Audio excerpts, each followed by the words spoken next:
Some important questions on Malayalam cinema. Which was the first silent movie in Malayalam cinema? മലയാളത്തിലെ ആദ്യ നിശബ്ദ ചലച്ചിത്രം Vigathakumaran. Who is known as the father of Malayalam cinema. മലയാള സിനിമയുടെ പിതാവ് എന്നറിയപ്പെടുന്നത് JC Daniel. In which year was the first Malayalam silent movie Vigathakumaran release? Vigathakumaran released ആയ വർഷം 1930.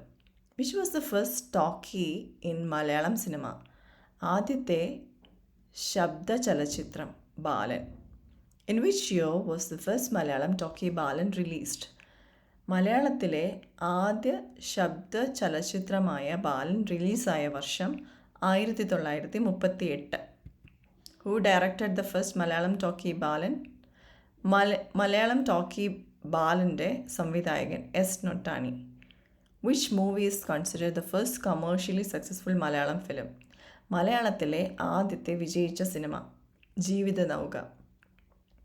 The movie Marthanda Varma released in 1933 was based on a novel by which author? 1933 റിലീസായ മാർത്താണ്ഡവർമ്മ എന്ന ചലച്ചിത്രം ഒരു നോവലിനെ ആസ്പദമാക്കിയാണ്. അത് എഴുതിയതാരാണ്? CV രാമൻപിള്ള. Who played the lead role in the first Malayalam silent movie Vigathakumaran?